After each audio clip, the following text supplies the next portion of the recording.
Ajay. I would like to welcome you to the studio activity. And let me begin by asking you how you find this vertical studio. Actually, it's a really wonderful idea. I have been already in touch with this school as I have come as a jury for the last 2 years, I think, many times. And I was really excited when I got to know about that I'm going to be part of the vertical studio, because it's not just a teaching experience, it's a really wonderful learning experience for us also as architects to get involved into things which we generally ignore in our practice when we are working in suburban areas and new cities. So, and the topic was really amazing about the inner city. So I think actually dividing the school vertically and working with different age groups is really a wonderful experience, where there is opportunity for everyone to at least understand where they are located and what part of the city they are working in. It's really amazing. And what do you think of this whole idea of dividing the college vertically? I mean, there are the junior most students and then there are senior students. So when you address them as a mentor, do you think everybody understands you, follows you, or is it only the senior students who follow and then the juniors just do whatever they are told? No, it's actually, truly speaking, the topics at times are so big and so complex that it's even difficult for us to deal with those individually speaking.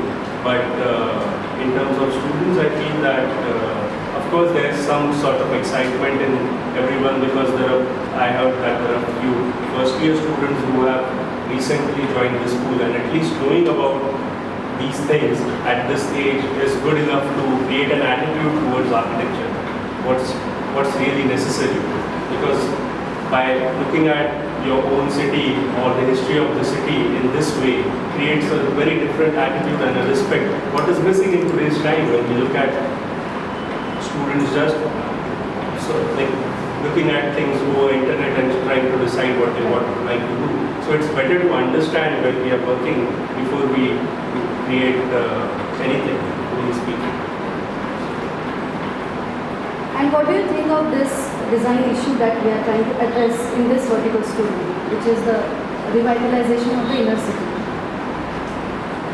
That's, I think, the most important thing, because I have always been stressing, even before, whenever I have been in touch with the school for a lot of other discussions, that when we are talking about some places with heritage value or some historical places, it is very important to learn these things as design and not as something which has already gone and it's just a past which we look into fancy photographs and some text which talks about the history. It's really important to understand what value and what kind of knowledge it contains, which we need to decode so that we can do something really relevant in the future. Because everything, when you're talking about the inner city or when you're talking about cities which are with a kind of cultural value, the whole lifestyle is based on a natural order of life, where people will wake up before the sun rises, and then every activity is somehow related to nature, which is missing in the suburbs, where that's what I was talking to the students some time back, that we are just living like animals. So we wake up when we want, we sleep when we want, we eat food when we want. So there is no natural order which is affecting our lives, our lifestyle completely in an adverse way, which is not there. The people are doing everything considering the social relevance of it, the physical relevance of it, the political relevance of it, and people are connected to everything. And they don't have to deliberately try to do that. That's naturally part of their life, which is wonderful, which is a great knowledge for us as designers. How do you find the motivation level of the students here in your group? I think, of course, at times topics become a little difficult to understand, and then students take some time to grasp things and to be able to intervene in something. But I think as experience for them or for me also, it's a really wonderful opportunity where you are trying to look at things in a completely different way and in a completely different atmosphere, where all of us are working like a studio, like a office, where we are trying to deal with things in a completely different way and not in a manner where me as teacher is trying to dictate things and they are not having any right to speak. Whereas they are actually working volunteers who are doing research and getting some set of knowledge for us so that we can collectively decide something, which is a wonderful format. Ajay, I would like to ask you that there is one design issue which 6 different groups are addressing. Is this interesting? Do you see that there will be a cohesive approach, or do you think there will be radically different approaches to the problem? I think as we have got the freedom to decide as mentors that in what direction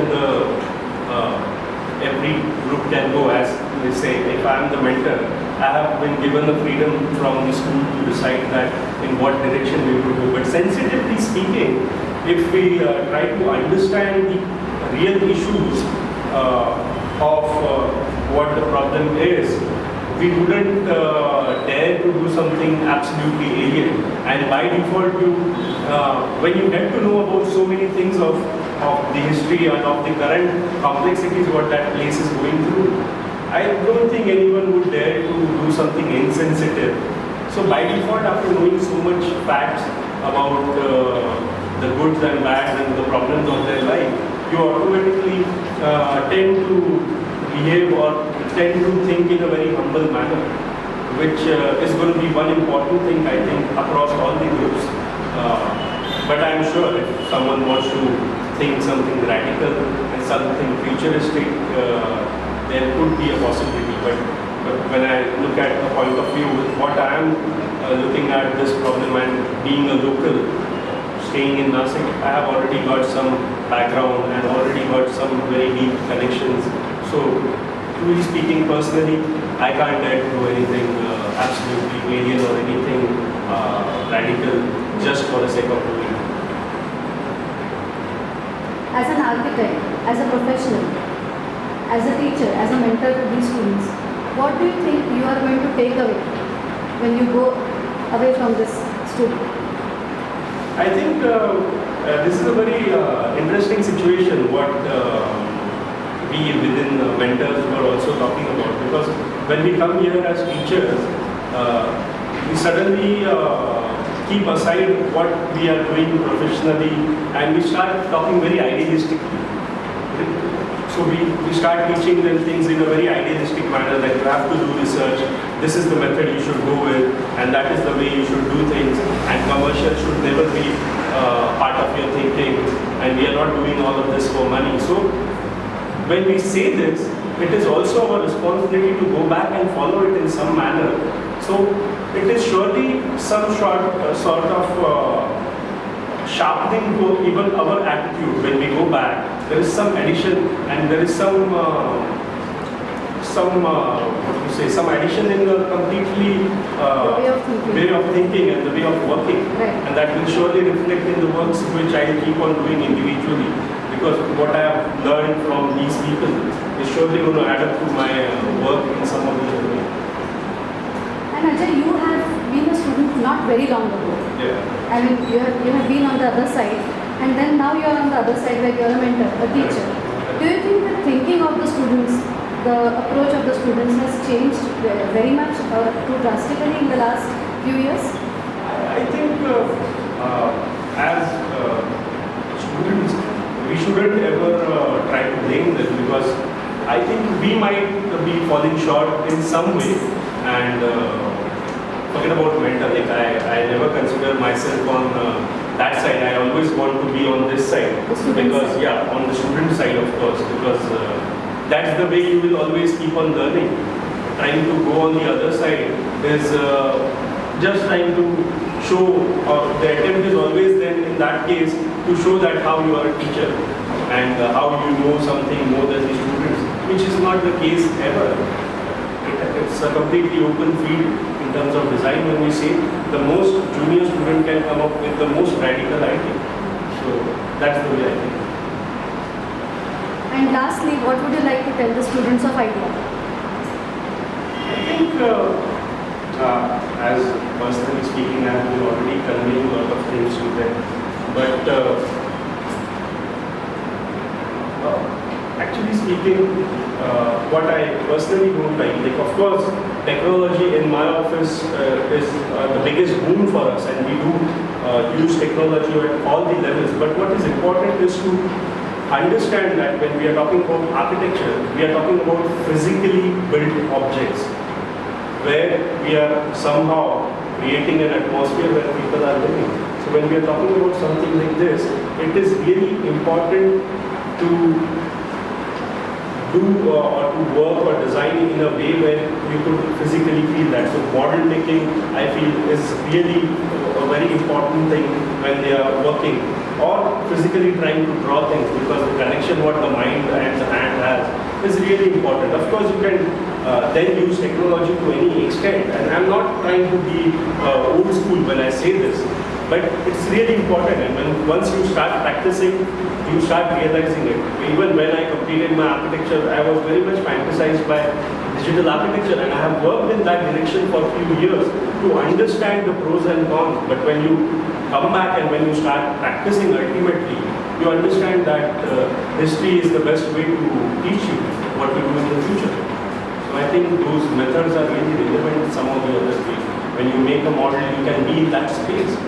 You just live in that space, which is the best way of creating your visualization into reality. And the last line for all of us here at IDEA. I just love the informality here, and I would love to see it always going on like this. I really love that there is no hierarchy, because hierarchy at times creates really divides, which doesn't work for a longer time.